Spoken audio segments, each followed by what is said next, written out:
Hey everybody, welcome to Buzzing About Romance. I am Becky, and joining me for this episode is Carolina. Hey Carolina. Hey. And then we have Amanda. Hi Amanda. Hi Becky. And Heather. Hey Heather. Hey Becky. So how's everyone? You surviving the week? I am. How about you? Yeah, September's been a long month. Even though it's a short month, it feels like a long month. This is dropping on October 1st, so I'm ready for spooky season and cooler weather. Right? Yeah. I'm ready for things to slow down. We've had a lot going on in the Owsley household, so. But things aren't really going to slow down for you until like Thanksgiving. No, not even then. No, not even then. My question is, does it even cool down in Florida? It does. A little. We get rid of humidity. So it makes it feel cooler. In January. Yeah, there's like a week in January where we might get to 70s. I would not be okay with that. I would not be okay with that. I like snow. I like. We were 70 days. So. Yeah. So each week, we do a term of the week. And so this week I picked the term erotica because I recently read a book by an author that is really trying very hard to say that they're writing romance. And it's fine. There feels like an HFN. But if you take the sex parts out of the book, there is nothing there. And I don't think that people realize that that's the difference between a romance and erotica. So according to literary guides, the erotic genre of romance novels are stories written about development of romantic relationships through sexual interactions. So this is going to be strong in the physical. The sex is an inherent part of the story. It helps with character growth and the development of the relationship. And it's really based on those physical activities of sex. And you could not remove those parts without damaging the storyline. The sex will be the most important thing within the story and the plot. Without the physical connection and the acts, the story does not work. And I think that when we have people that are like, I read smut, which we all know how we feel about that word. This is what they want. Because if you look at our favorite authors, so let's take Sawyer Bennett, because we've all read Sawyer Bennett stuff. Mm-hmm. And she has some steamy sex scenes, right? She wrote the Wicked Horse series. Mm-hmm. Mm-hmm. Yeah. But there's still character development. There's still a storyline that takes place outside of the sexual acts. Stacey Kennedy. Yeah. Mm-hmm. There's a sex club, but there is story. Yep. And to be fair, there is a place for erotica. And if that's what you want, then that's great. Well, and what's the series, the ABC series? Oh, yeah. Lila Dubois. I consider that more erotica. It is. Those are erotica. Yeah, right. Mm-hmm. Than romance. Yeah. We often term those as porn without plot. Often erotica is going to have the feel of a happily for now versus a happily ever after. Because they didn't build anything but orgasms. Do you know what I mean? And I'm not saying there's anything... There's nothing wrong with that. No, there's nothing wrong with orgasms. We often reach for the porn without plot, right? Like we sometimes just want the dirty, steamy book, right? Yeah, especially for a palate cleanser. Yeah.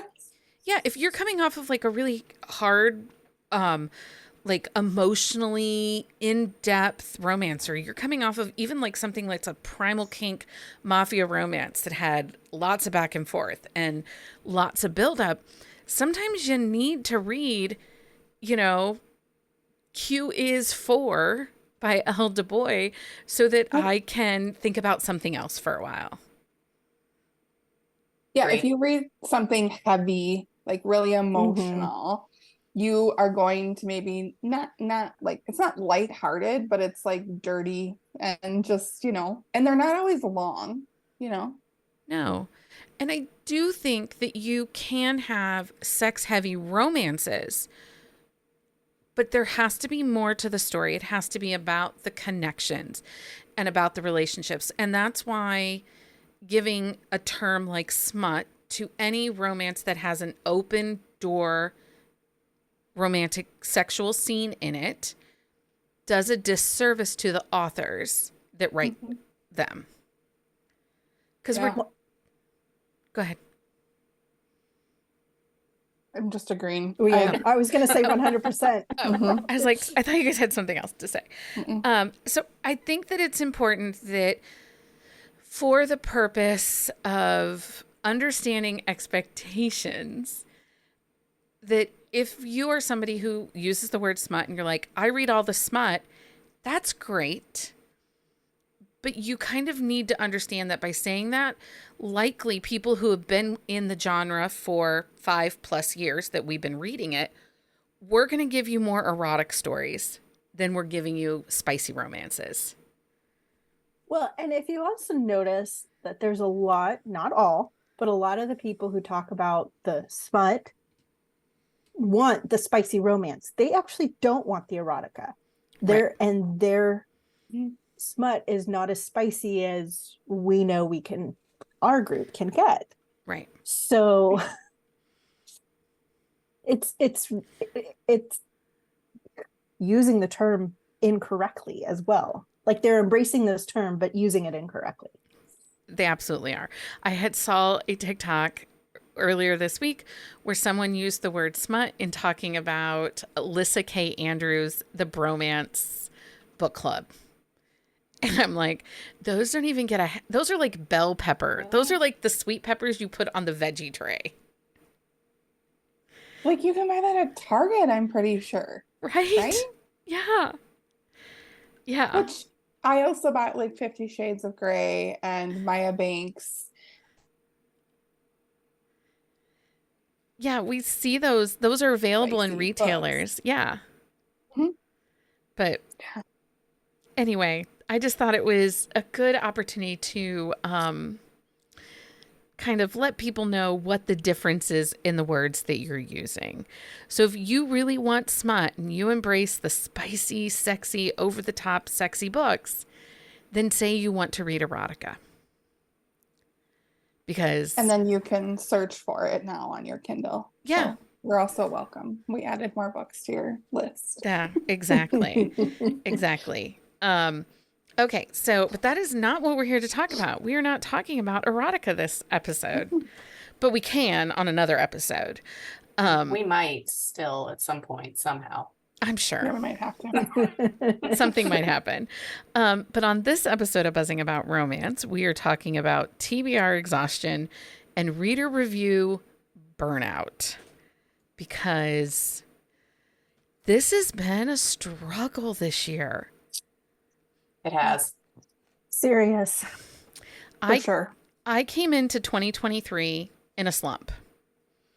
I was really, by the time we hit the end of January, I really wasn't sure how this year was going to go for me. Like some books were working, some books were missing.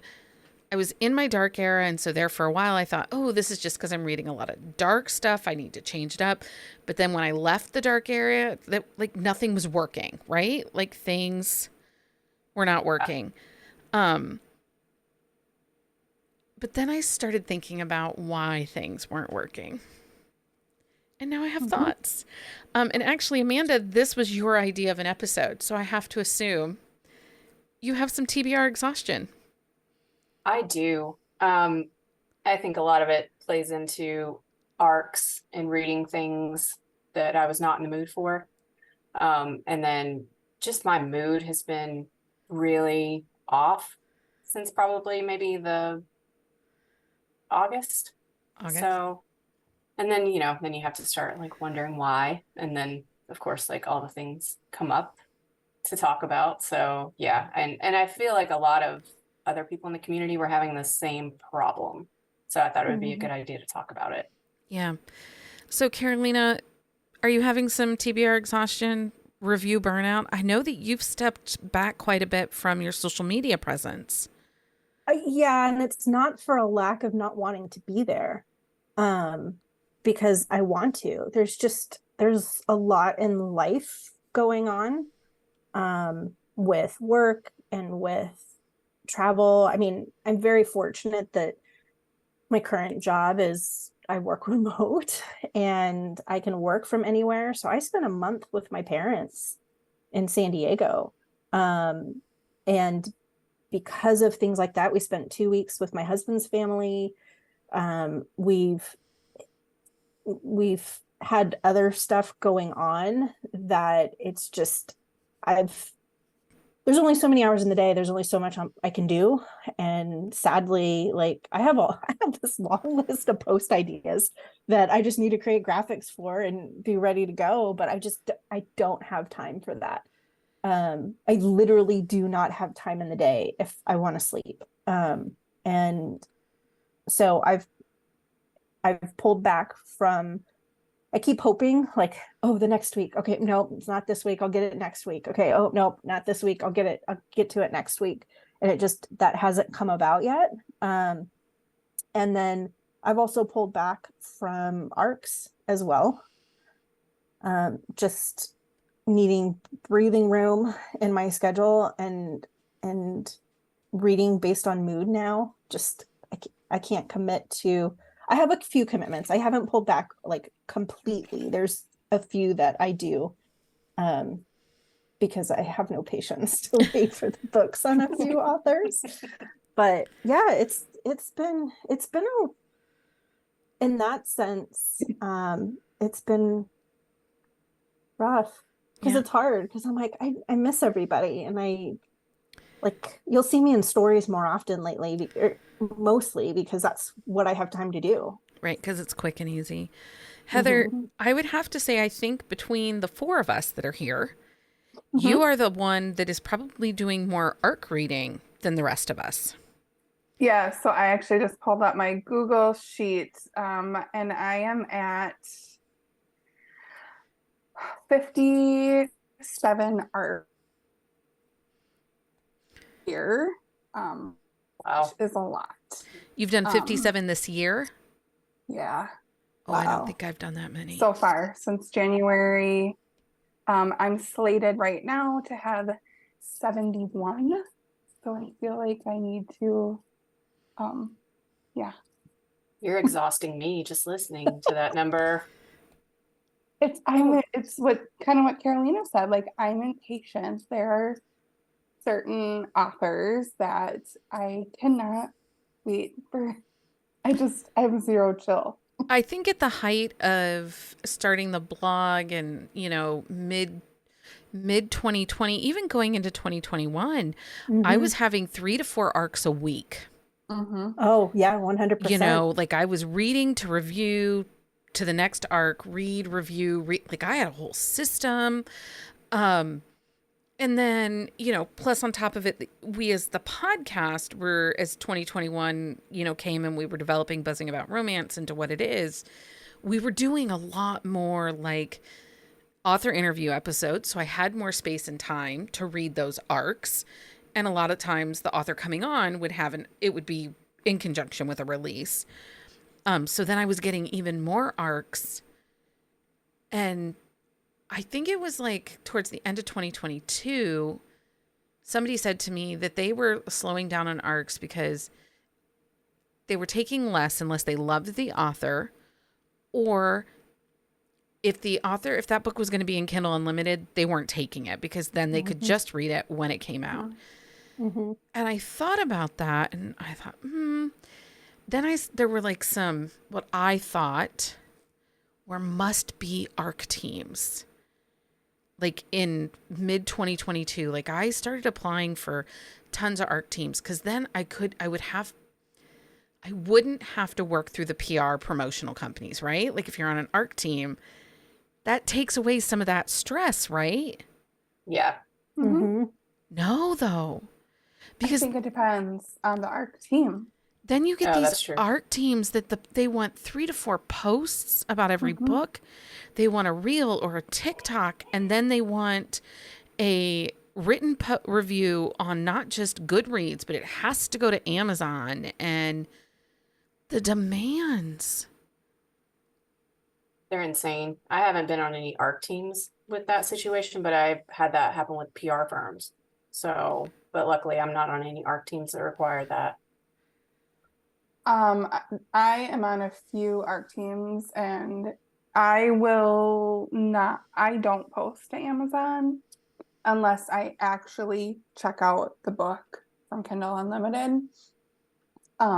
Because I have this moral, like, I pay for my Amazon account. I review a lot of stuff on Amazon because I value reading reviews. And so I don't know. I have this, I pay for it. I don't want it taken away. And I know you're giving me an ARC, but I don't know. It doesn't jive for me. Well, and one of the things that I struggle with is the amount of free labor authors and PR firms demand for a $4.99 ebook. Like 100%. it's $4.99. I make way more than that per hour. Yeah. And it took me probably 4 hours to read your book. I'm not doing all that extra work for you. That's bullshit. Right. I think when it comes to reviews, I see it as, okay, if I'm getting a book in advance, an advanced copy, then in exchange, I will read it and post my review like once as soon as I can, like as soon as the platforms will allow me, right? For Amazon, if I haven't physically purchased the book, then it has to be the day of the release. I don't have the same issue that Heather does. Like that doesn't bother me so much. Like I get it. People want, and that's the marketer in me because, you know, that's my career. Like you're trying to get those reviews, and sometimes, you know, people have to, you know, those are things that you have to do in exchange for those reviews. So that doesn't bother me so much, but that's the minimum. If I go above and beyond that to help promote, then that's something different. And either I'm doing it because I'm very passionate about the book or the author. But otherwise, like I feel like those demands are pretty kind of crazy. Right. Like I write a review, I post to my Instagram, I post on the blog, I do Goodreads, and I do BookBub. Like that's 4 places. That's a lot. Well, and also the demand for all of my links to where I posted my review. Are you fucking kidding me? Because I told you in that sign up where you could find me. Go look. Okay. Go look. But on the flip side, like again, marketer hat on, I'm playing devil's advocate here. You have an author or a PR person having to look for potentially 100 reviews and confirm that people posted But they're them. being paid. But the PR marketing company is being paid for that work, right? They're being paid to give those review links to the author or pull the editorial reviews, right? Or a PA is paid to do that. The author is making money because I gave a good review. Potentially, this now has the chance to sell more books because I made these reviews and these posts. They're making money. My review's not. So free labor. Honestly, the review links, like I have a system, it doesn't super bother me. Whatever. Like that isn't my thing. For me, the thing that drains me the most is actually the drama in the book world. Lately, that's what I think since August, that's really, I have shut down. I don't scroll through Instagram much anymore. I just shut down because I'm being frank, shit pissed me off. There's a lot of shit, and we'll get to that because there's some things we got to talk about there. Okay, let me ask, I have a question. Just a curiosity for everybody. Yep. When you are considering a book, and you want to see what other people are saying about the book, you want other people's review, like look at people's. Oops, no, Carolina. We lost you. That's okay. So reviews could be different scenarios. You're interested in the book, don't know if to purchase it. Oh. Yeah, and now we lost Carolina. Oops.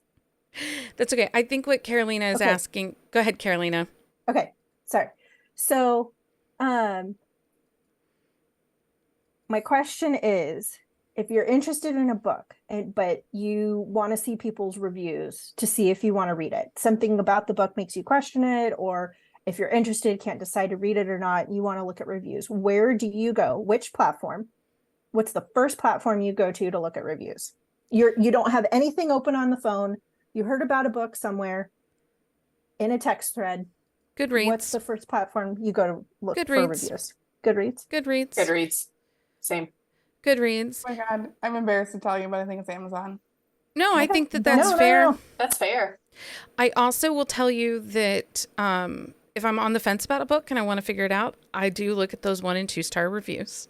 Yeah. I rarely believe 5-star reviews, and I will not look at a 5 or a 4-star review in the first 10 days of a book's release. I do not believe them if the date of the review is either before or in line with the release. Like, it has to be dated. The review needs to be dated at least 3 to 4 days after the release, because that's their ARC team. And how many ARC team signups have we seen lately where the author demands a 5-star review? I saw a rejection from Candy Steiner's, somebody who applied for Candy Steiner's ARC team. It says, we don't want you to lie, but if you can't give every book of mine 5 stars, then maybe we're not the team for you. Oh. Wow. Oh. So how many ARC readers are feeling like they can give honest and fair feedback without fear of retaliation? Because this is a conversation that happened over on TikTok recently, where authors, again, coming into reviewer spaces and going after reviewers for low scores. I haven't had that happen on any teams yet. I mean, I've had people ask not to post until a week after if you're going to give it less than a 4. And I think that's respectful. I think a week is a little long, honestly, because if I purchase the book on Tuesday, I read pretty fast. I can have it done Thursday, Friday. That makes sense. I haven't seen a 4-star. I've seen 3-star, which I think it's everybody's star ratings system is. They're all different. We all feel differently. I think 3, like I would recommend a 3-star book to someone. I mean, so yeah. Well, and here's the other thing too, is that not only my rating system has changed throughout my reading, like in the respects of like what I classify a 5-star book. I've reread books that I read when I first really started reading romance, like voraciously reading romance. And I'm like, okay, my reading, because I've read more books now, like my reading has evolved and grown. And so reading styles and author writing styles, I see different things now. So what used to be a 5-star read, because I didn't read a lot of the romance, so it was a lot of things were 5-star to me because they were all new and good. And now I've read a lot more. So I have more books to compare it to, going, okay, that's not a 5-star. So as you read more and are exposed to more authors and more books, I think people, well, I can only speak for myself, that I become more critical.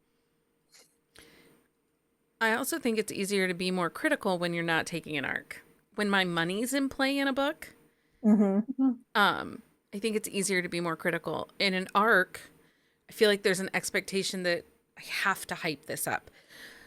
You know, even if the book's really a 3-star book, I need to give it that 4-star because this author trusted me to help with their marketing release, the plan of the excitement of their book. So that's one. So the other element that I discovered, and one of the other big reasons that I've pulled back from arcs besides time, is that I was doing so many. There was a point where I was doing like 10 to 15 arcs a month. And so I was reading on this like ridiculous schedule. And so I would have to read a book within 2 to 3 days. And that's pretty fast for me. Like, not crazy fast, just in the respects of, like, you know, I'm working full time during the day and I have to read this book between 2 work nights. That, unless I'm like really into it, that's pretty fast. And so you're speed reading through this book, and I like to savor my books and enjoy them. I'm a moderate in speed reading. Like, I'm not a super fast reader, but I'm not a super slow reader either, right? So I'm in the middle. And I noticed that because I'm trying to rush and finish the book, that impacts my reading experience as well. And Stressful. the review, and therefore the review, right? That is true. It puts an expectation on you that may make you not enjoy a book you might have enjoyed if you just read it when you felt like it. Right. Yeah. Yeah. And you do feel some like guilt if you have to like reach out and say like, this book wasn't for me. Yeah. I would agree.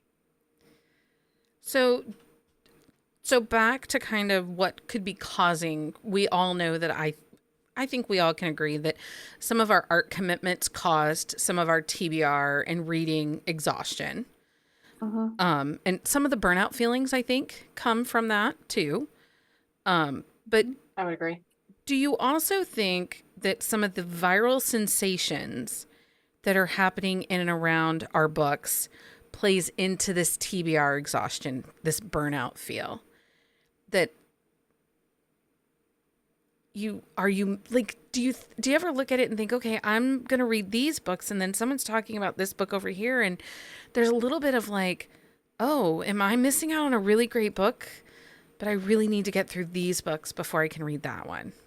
I don't even believe the hype anymore. Okay. I actually see those books and I think, I actually don't want to read that because I have a feeling it's not as great as everyone says it is. When I first got on social media for books, I had that feeling all the time. I was like, oh, I'm missing this book. I need to read this book. And then maybe 6 months into it, I was like, no, I don't think so. And then now if a book gets overhyped, I will purposely not read it. Like, I have this perverse sense of like, okay, no, I'm not going to read that right now. Just because mostly I've been disappointed. I had a book on my TBR a couple of weeks ago and I was texting a friend about it, and all of a sudden I saw it all over Instagram and I was like, taking it off. Yeah. Yeah. It's like, it feels like if everyone is talking about it so much that, you know, it's just not going to be worth the hype. Well, and then I start to feel like, how much did that author buy and pay for all those promo placements? Like, exactly. Like, is this real? And part of it goes into that whole, like, some of the scandals that have happened out of social media and realizing that lots of influencers are not putting paid promotion on their book reviews. And so, you know, we don't know if they really liked that book or if they were paid to say they liked that book. First of all, they don't even read the books. They don't. That is what ticks me off literally the most. These influencers get these beautiful book boxes and they stand up and they talk about like all this cute stuff, but then they never ever talk about the content of the book. And I'm like, you clearly didn't even read this book. I cannot be the only person that sees that. No, you're not. You're not. And I think another part of it too is, it's just, then you feel like, well, if I read it, no one's going to care what I have to say about it, because everyone's paying attention to all of these other people who aren't even reading the book. And it's not like I need people to pay attention to what I'm saying, but if I really like a book, I want somebody to hear it, or if I didn't like it, I'm not blasting it out on social media, but I don't know. There's a little bit of that in there for me too, I think. I actually started reading this series. There was like 1 or 2 books and I love this series. And then like the 3rd book, the author sent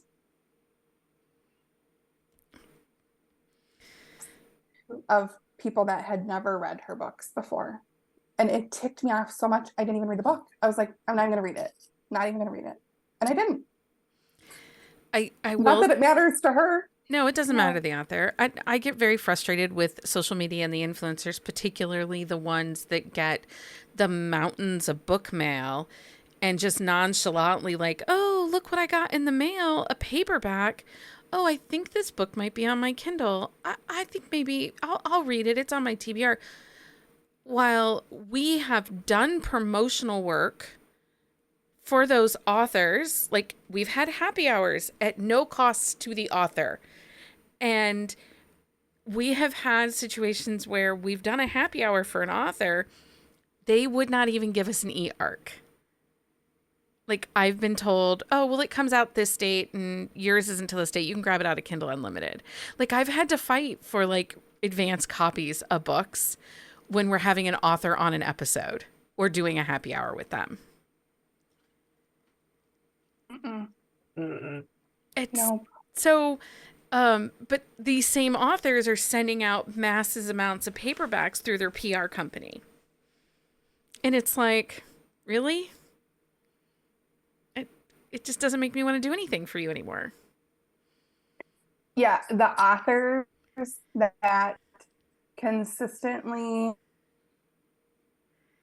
everyone's post or comment on your post like, thanks so much for sharing, I hope you really like them. But like those authors, 100 times I will continue to support you because it's I appreciate that too. Like they know that I'm doing the work too. It's part of the reason too that I think that I tend to enjoy the books that are the unknown authors or the more like less talked about authors.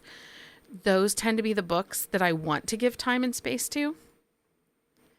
Then, yes, when we first started doing the podcast, we would chase the Amazon, like, oh, this author has book 1, 2, or 3 in the Amazon Kindle store. Maybe we should do a quick shot on this book because it's, everybody's obviously reading it. We should make sure we're getting in on some of those numbers and those reads, right? And it made me really, it was dissatisfying to do it. There was no enjoyment. There was no gain for me, for us on the podcast.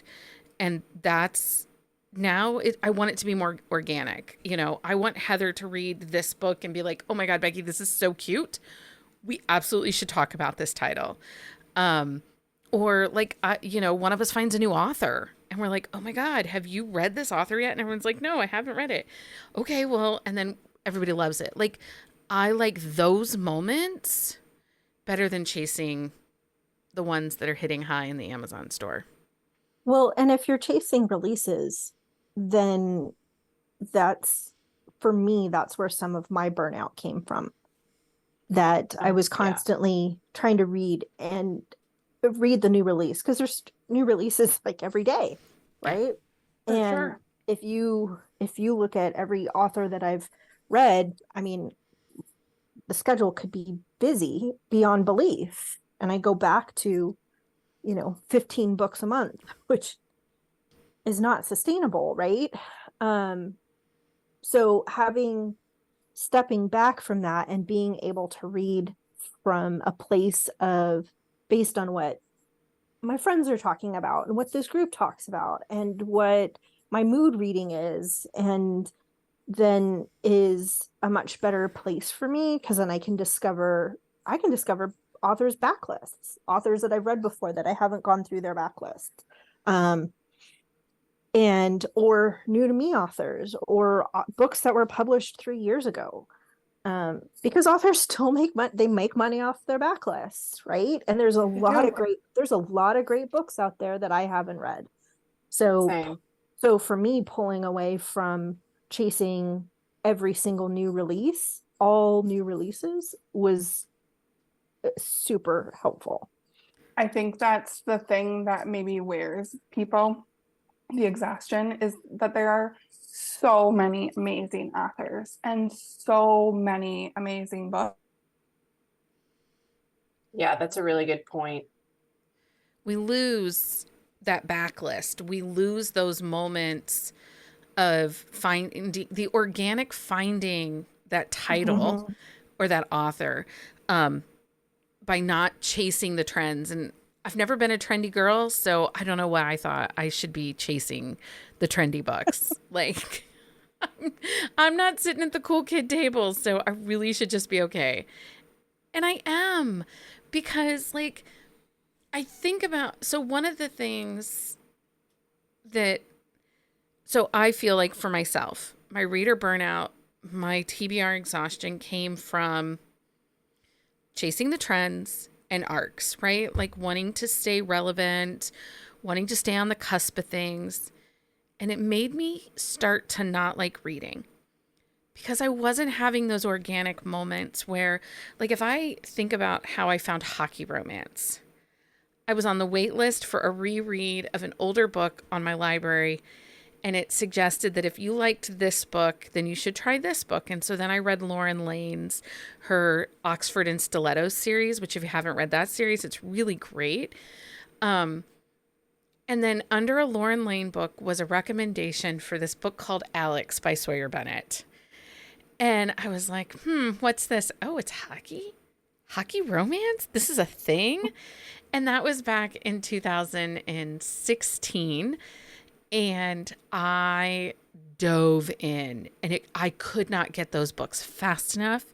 And then as I was waiting on the wait list for the next one in the Carolina Cold Fury, I then found this other author, Kelly Jamieson, and the joy and the memories I have when I look at those books of like that organic, natural feeling of finding them.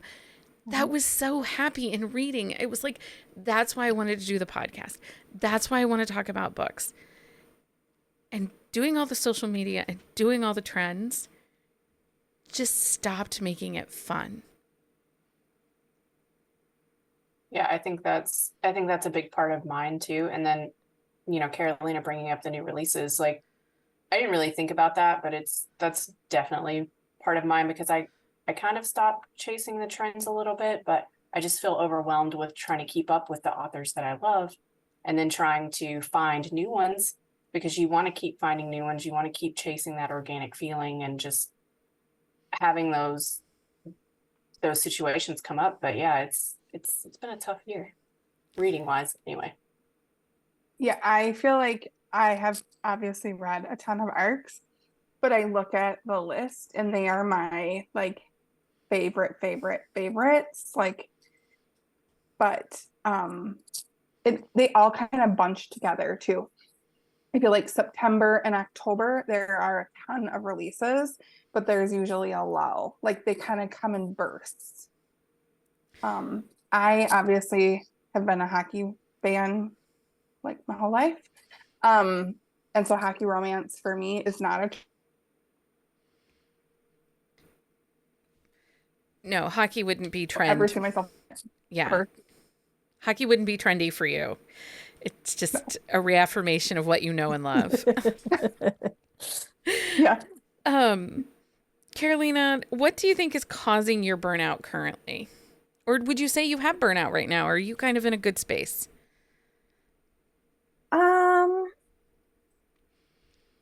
I think I mean, there's a certain level of, I have to think about it because I feel like there's a certain level of burnout only because I haven't been able to, I've had to step away from some stuff, right?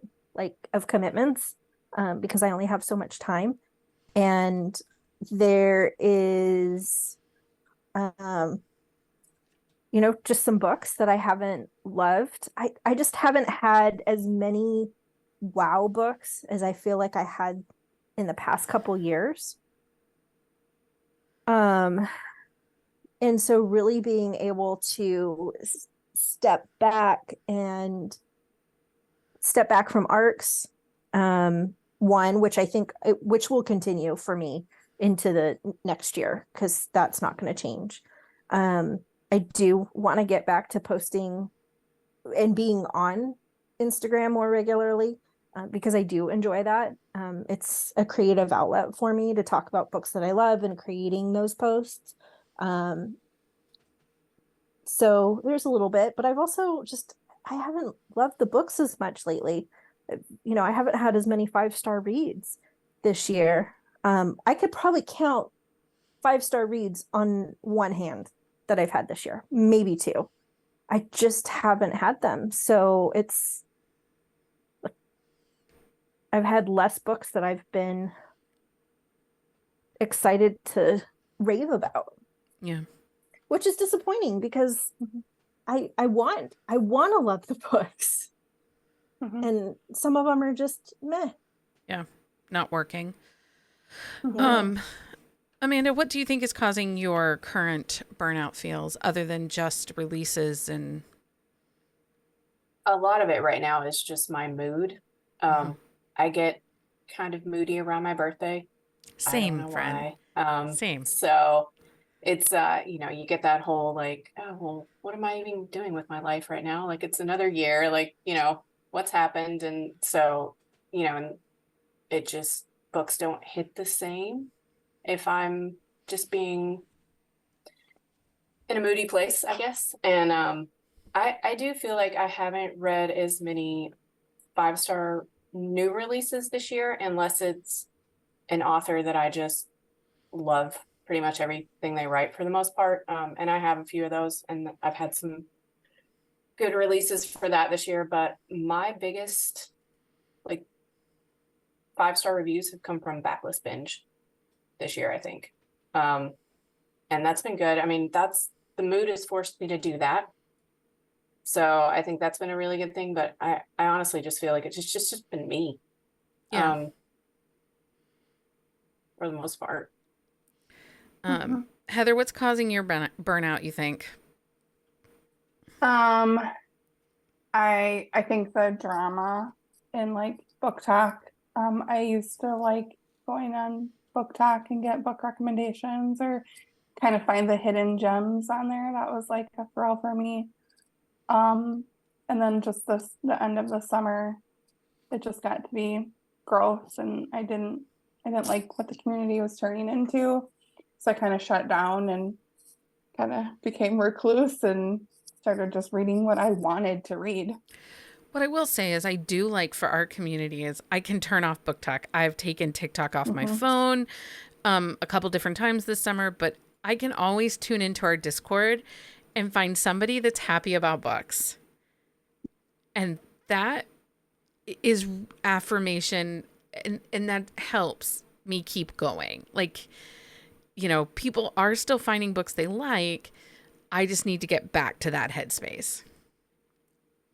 Yeah, I agree. There's always, and I think honestly, that's where like the overwhelm, like people are like, you have to read this book. I really want you to read this book. And then you're like, I know, but like there's these like 5 books that I really want to read. Like I know that you like this book, but these are the 5 I really want to read. Yeah. Okay, so I did something. So let's talk about how we refresh and self-care. And one of the things that somebody had said, and it made me think because I was talking to a friend and they said, well, what about unplugging? Like when we get tired of TV or social media, we unplug. Now, I will say over Readers on the River, I did not read on the Saturday, and my Kindle streak reset. That's the worst. And I was so sad. I was gonna say, did you cry? I 'Cause I did. freaking would. I can, if you had told me, I could tell you how to fix it because I had to do that.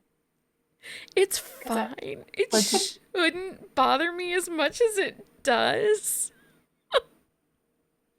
I couldn't stand it. But No. I don't watch a lot of TV. I don't, podcasts and books are kind of my thing. So unplugging or unshelving, I don't think I could do it. Plus, I really don't want to fuck up my reading Your streak. reading insights. I'm a slave to that thing. That's one of the things that I wish I could turn off on the Kindle. Like, I have, because it produces an anxiety that I do not need in my life.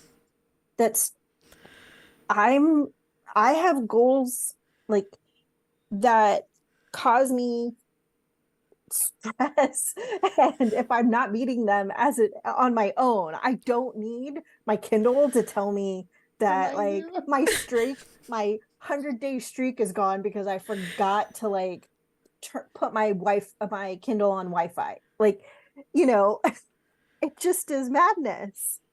I do not need that in my life.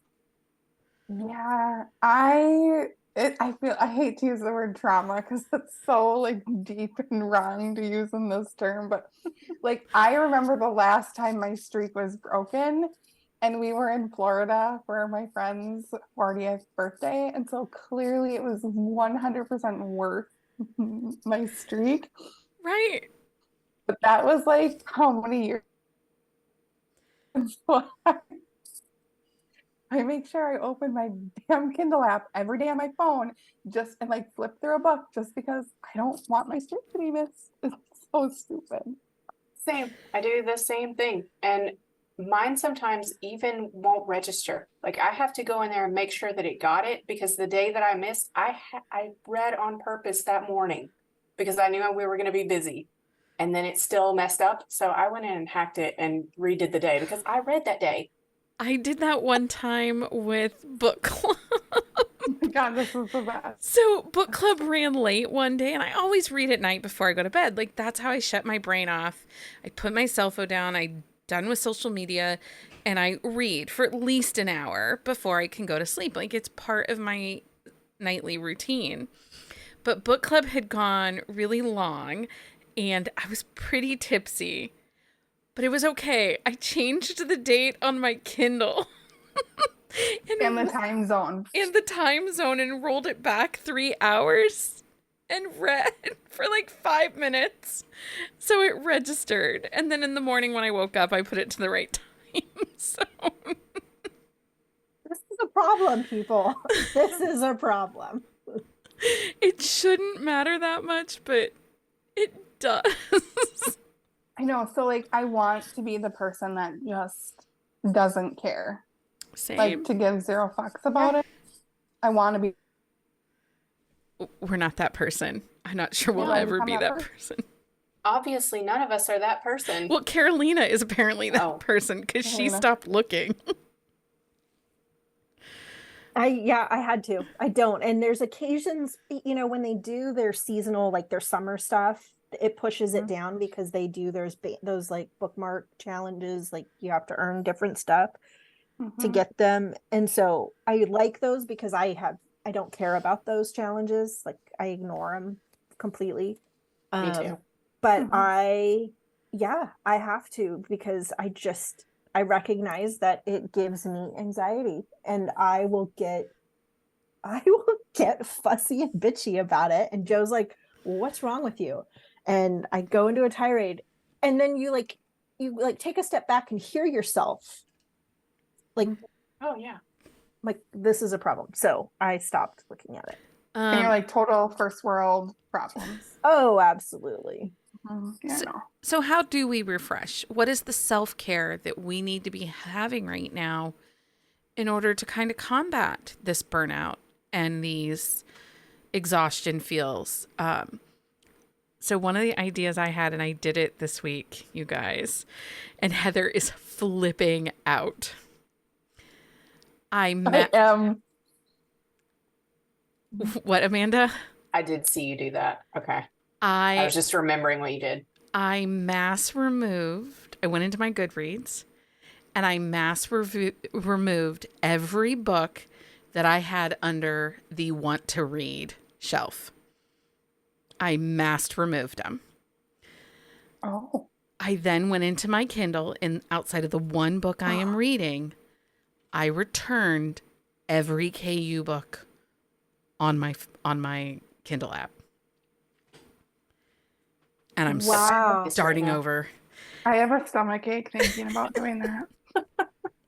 You know, I'm the whole Goodread one, getting rid of the want to read ones. Yeah. Like I think that's brilliant. Like I have no problem. Like that's a great idea. Adding it to my list of like, I should do that. Because if you enter a giveaway, like on Goodreads, it automatically puts it to your want to read shelf. Right. How many times have authors had, like early on when we were doing things in 2000, they would have like a Facebook party and you add the shelf. Yep. You add your book to your want to read shelf. You take a screenshot and shared it over to Facebook for a chance to win something, which I never won shit, people. But Amanda and Heather are like, I did. I never did. I've run some Goodreads giveaways, but I've not won anything from it. I have never won anything from Goodreads. Yeah, neither have I. Neither. But so there were tons of books there, and I needed them gone. I just need them gone. Can you do it in one click? Yeah, if you go to edit your shelves, you can, the secondary box will show up under search. Mm-hmm. And it says batch edit, and it does it in groups of 30. You hit click, it highlights them all, and you hit delete all, and then it confirms, and then you delete everything. Yes. I've removed a few like singly, but then I'll listen to the podcast and add 30 more. So I've been really getting anywhere with that. So the idea is appealing. Especially since we have the spreadsheet for the podcast now and I can sort that, because a lot of what I have on my shelves are from the podcast. Yeah. So now that I have a searchable document, I don't need that as much anymore. And that's probably a really good idea for me. I love the idea of deleting all the Kindle checkouts. I did that. I had downloaded a whole bunch of Mafia. And then I think you and I kind of got into a slump and we were like, we can't get into anything. And I think I returned a whole bunch and it felt so good. Yeah. I'm at the spot where I want Amazon to give me more than 20.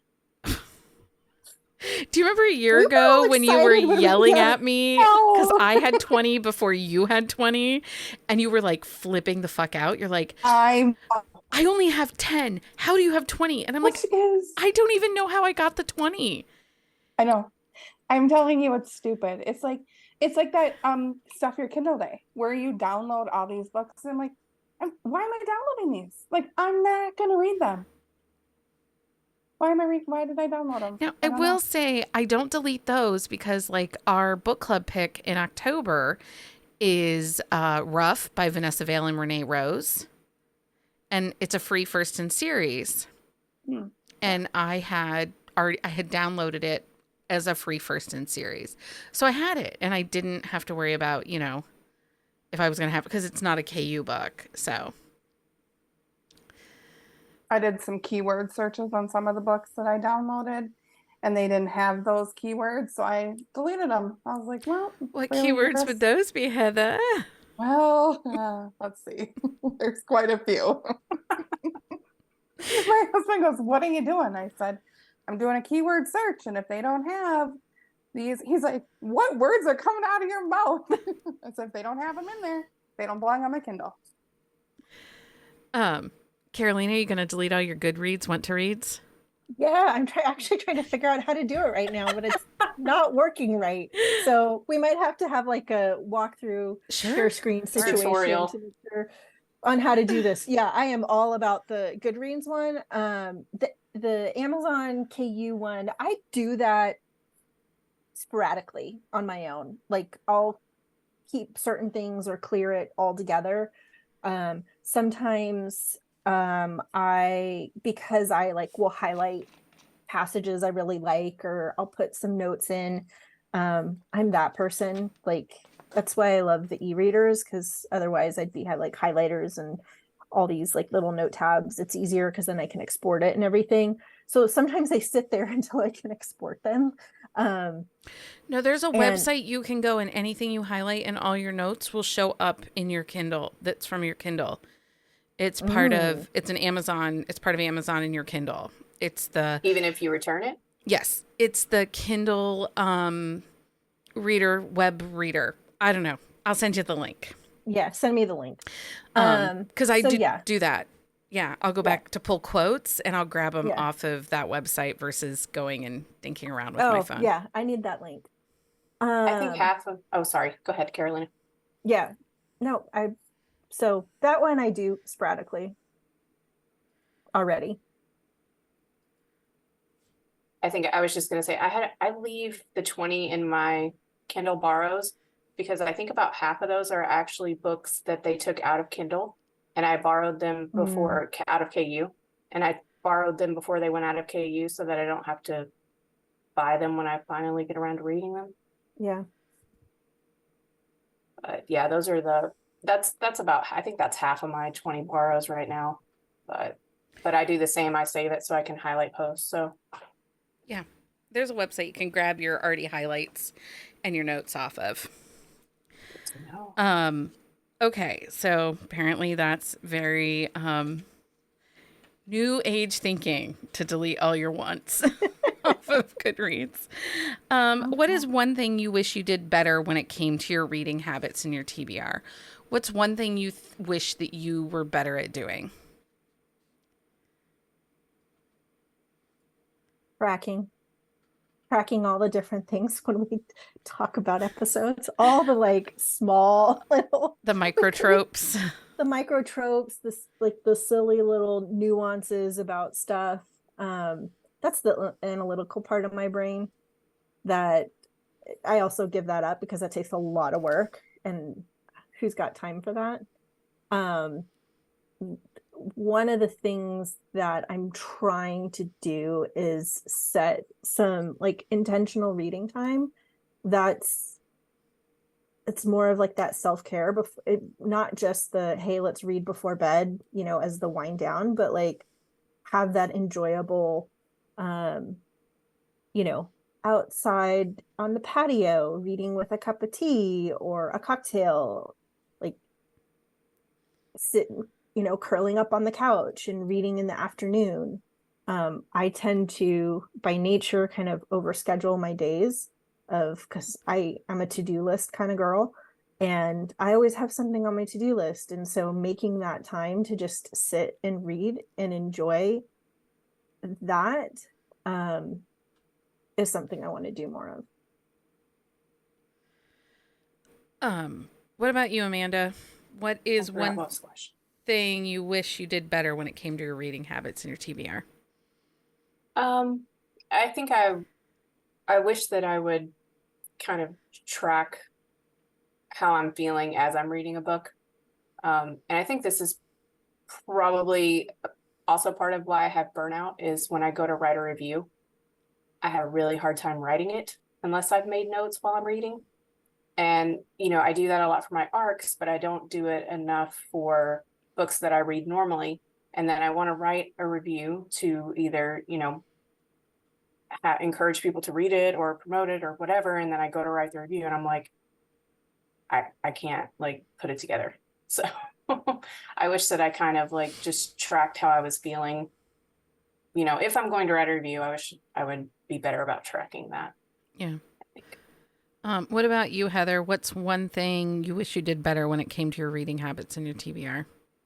Well, I think it kind of goes along the line with tracking, but it's like thinking about like my top reads for the year. I'm going through multiple sources like my Instagram, Goodreads, and I just haven't found a good way to track my books. I do like what Amanda said about like how I was feeling. It so far, it's just if I see the book and I remember it so many months later, obviously it was a good book. Like if there are lots of things I can remember about it, and if I totally forgot I read the book, well, clearly it wasn't a really great book. As for Goodreads, like when I do the review, there's like buttons. I don't know if that makes sense, but like when you put your review, like you get to shelve them. Mm-hmm. That's been helping me a lot more, having different shelves. I don't really do a great job of tracking my audiobooks, and I listen to probably 2 or 3 audiobooks a week. I think audiobooks are a little harder to review too, because it doesn't automatically link to your Goodreads like your Kindle does. So you can't just put those right stars in as at the end of a book, right? Right. So tracking is not my problem, because I do have the blogger planner, the year planner that I made for myself that has in the front of it, every book that comes into my Kindle, into my to be read list, gets put into the blogger planner that I have. And then after I read it, it helps me keep track of dates of when things are due, when they were published. But then I also have like a small square where I can put my feelings about the book as I was reading it. But we do create a reading journal for our Patreon members. And I did hear from like Liz and a couple other people that use them. They love them. They think that really has helped them keep track of kind of like basic vibes of the book. I tend to write in my planner, like I tend to go with the trope listing, and like I'll list the tropes, the characters, and then like it works, or no, this didn't work for me, or I wish it had something, because it's a very small space, but it's enough to prompt like a thought in my head. Like, oh, what did I feel about? Oh yeah, look, it says didn't work for you or whatever. Yeah, I think part of my problem is I will, if I'm doing it while I'm reading, that's when I have a better time with it, because a lot of times if I'm in a really good reading space, if I'm, I'm able to read, then I will immediately start another book after the one I finish. And I will just completely get into another book, and I have to be better about stopping if I'm going to write a review and, taking that book in at the time without starting another one immediately. And early on in my ARC reading for review process, I made myself kind of a pattern, a list of habits. So as soon as I'm done with a book, if it's already out, I will put the stars in. And then if I can't do it right then, because it's at night, like, I'm in bed already, the first thing I do the next morning is write the review for that book. And I don't typically start the new book unless it's earlier in the evening. I won't typically start the new book until I've at least written in my planner the basic notes for the review. That's what I need to do. So I never did that. And then I started doing that this summer, where I immediately finished the book and then I wrote the review. And that is much more efficient for me, I have realized, because it's fresh in your brain. The other thing I had done a couple of years ago, and I really, not until you guys started talking did I think about it, there is a blogger, she does this cute little printable where it has books. Oh, your bookshelf poster? The book, like a bookshelf, like a spine. So then if it was like a hockey romance, it got a color. If it was romantic suspense, it got a color. If it was an audiobook, it got a color. And then it, like at a glance, I could see like what I was really reading a lot of. And I think for me, that was more helpful. And if it's night and I know that like I want to start another book, because like, let's say we went to bed early and I finished the book at 9, I'm not going to bed before 1. I just don't. I'll write real quick notes into my note app on my phone. So I can at least have some basics before I go into the, but then the problem with doing that is then I end up with a list of reviews, and then I message everybody and be like, look, I have 14 reviews I need to rate this week. Okay. Is there anything else we need to talk about with TBR exhaustion and reader review burnout? I think you need to give yourself permission to take a step back, do what you need to do for yourself and your family. It's and okay just not to never- read. Yeah, It's okay to that's take a okay. break. And it's okay to step away from a book, stop reading a book if it's not jiving with you. Yep. Even Like if it's an arc. Even if Even if it's it's an arc. Just if it's not working, there's so many more books you can read. just put it down. I agree. And you owe an author nothing. If you have an arc and you're feeling pressured, don't. You don't owe them your peace of mind and your space. Because really, you aren't going to necessarily vibe with that book then, right? Like there's an off chance that if you are feeling grumpy with life and you're not feeling that book, that feeling's going to carry to the end, and that could affect how you end up reviewing the book. Versus if you read that book while you're like, in a great mood and really excited about something, then maybe the book will hit better. 100%. Okay, so guess what, guys? What? It's that time. Oh no. It's time. Are we ready? No. It's time for book of the week. It's book of the week time. Everybody's like, no, I'm not ready. Wait. No. It is. It's book of the week. Okay, Amanda, you're up first. What's your book of the week? Okay. I had a slow reading week. I was out of town a little bit, but my book of the week, and I haven't finished it yet, is Marked for Disaster by Anna Blakely. That is book 6 in her Marked series. It just came out at the beginning of September, and it's Ivan and Sarah's book. They both have a lot of trauma in their pasts, and I'm looking forward to finishing it tonight to find out exactly how it's going to play out, because she has a stalker. So. A stalker. I love Anna Blakely. I do too. I just met her and she's the sweetest. Okay, we're gonna talk about that in a second. Carolina, what's your book of the week? My book of the week is Shaken by Bella Matthews. It's new to me, author. Talking about our Amazon or our KU downloads. So I actually had book 3 Iced saved in my KU borrows because somebody recommended it. Somehow it was recommended. Well, it's on the list to do a quick shot. It's on the QBR. It's on the QSR quick shot TBR. Iced? Yeah. Yeah. Maybe that was it. I don't know why, but I had it. But then there's the me that has to read in order. I cannot read out of order. I cannot machete it like Becky can. And so anyways, I've started it, or I've read book 1 and I finished book 2 yesterday. Anyways, Shaken, Bella Matthews. Family series. He owns a bar, Second Chance Romance. She's back in town. It was actually like there was a lot more to the story than I was expecting. That I really liked about that and their second chance. Okay. Heather, what's your book of the week? It's actually an audiobook. It is Beloved by Corinne Michaels. It is in Audible Plus, but only until October 14th. So I downloaded it. Rachel texted me and said, hey, you better get on that series because it's coming out of Audible. And I didn't know it was a duet. So now I'm hustling.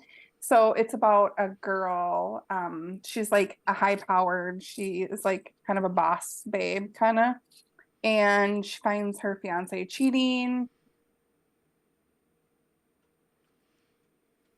It's falling for her, like kind of his boss, and he owns like a security firm, and I'm loving it so far. It's not dual point of view. It's only her point of view. But then I guess book 2 is dual point of view. So it's super interesting, and I'm interested where it's going. There's some things where I texted Rachel and I was like, okay, Rachel, you got to give me some spoilers. And she won't give me spoilers. What? I'm like, Rach. No. She's like, terrible. nope, I'm not. She was like, normally would never do this to you, but you have to read it. And it's so good. What, Carolina? No, that surprises me about Rachel. So Yeah, usually she gives all the spoilers. Yeah, she's usually all about it. I know, but she said it's so worth it. So I also trust her implicitly. So yeah, I was like, it must be if she's not telling you. That says a lot coming from Rachel. Yeah. So for sure. So my book of the week it's a newer to me author that a community member, Stacy, had recommended to me a while ago. This is The Beauty and Scars by M.L. Philpott. It is book 3 in her Fractured Fairy Tale series. This is the Beauty and the Beast retelling, and she is the beast. She's the one that's been kept from society. She has the scars on her face, and he's the mafia prince, the third son that nobody has any expectations, the playboy, the one everybody loves. And M.L. Philpott is a newer to me author in the last couple months. Like I said, Stacy recommended, and each book is a fractured fairy tale, and there is a kink that lines up to each book. So book 1 is Cinderella's retelling. And if we think about Cinderella, the kink in that book is primal kink, the chase. She leaves at midnight. She has to be chased. So book 2 is Sleeping Beauty. Now there's none of that kink. Can't think of it at the moment. Somnophilia. Yeah. Okay. Somnophilia. There is not that kink. But it's more about like the hidden away. And I guess that one's not as kinky. That one was a little bit more emotional. But he has to be in control, and he is like a fierce, growly protector. Like, these all sound so good. It's a bodyguard, and he is one of the soldiers of her mafia family. And like in Sleeping Beauty, she's been held at a nunnery by the sisters, whose names are like Merryweather, Fauna, and Flora, which are the names of the like fairies. Those were the sisters that raised her. And she's been brought back to the family, and he's her bodyguard, and he has to protect her. Well, this third book is Beauty and the Beast, and the kink is voyeurism, you guys. Like, and it's so fucking hot. Anyway, M.L. Philpott, I'm going to be on her for a while. Like, there's 6 books, I think, in this series out right now. The next one is Rapunzel, and the hero, he is Flynn, and he is the family enforcer. And there's like a little snippet in Beauty and the Scars where Rosalind, Rapunzel, is being held in, he has her on a chain leash. Anyway, so I'll let you know how it goes. Anyway, did I sell you on those books yet? Yeah. Yes. They're so good, and they're in Kindle Unlimited, and like, I can't believe more people aren't talking. It's kind of like that Amanda Richardson's book, like that Pray Tell and Merry Lies. Like, I can't believe more people aren't talking about these books because it's dark, it's mafia, but there's consent. There's absolute consent, at least in these first 3. They're not overly violent, although I guess Beauty and the Scars is kind of violent, but it's expected violence, It's not over the top violence. It is mafia, so you expect some violence, right? Okay, so Patreon update. Welcome to new member, Amy. We are super excited that you're here, Amy. Thank you so much for listening and supporting the podcast. But we have some big anniversaries. So first up, celebrating 1 year in the Hive is Sue T. Sue, we are so glad you've been here for a year, and we look forward to continuing to have you in the hive. Our very own Ophelia is celebrating 2 years as a member of the hive. And again, so excited to have her here. She's just a delight and adds so much to the community. And celebrating 3 years in the hive. And these are our founding members of our Patreon. And one of them is here with us. Miss Heather is one of our founding members. Yay! So celebrating 3 years in the hive are Mindy, Carrie, Nikki, and Heather. And so we are so grateful for all of you. And I can't believe it has been 3 years of this podcast and everything. You guys are amazing. And thank you so much for supporting us. Swag packs are headed out this week. I am so excited to share that October swag pack sponsors for this month are Laura Lynn Page, Angelina M. Lopez, Mary Carr, and Michaela Smetzler. And Amanda, it's the coaster.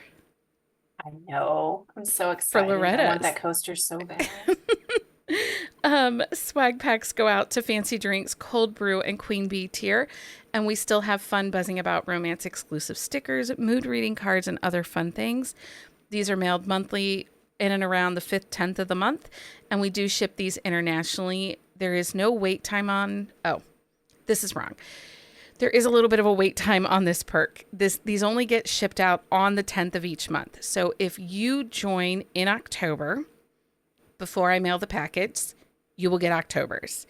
If you join after the 10th of the month, you will not get your first package until November.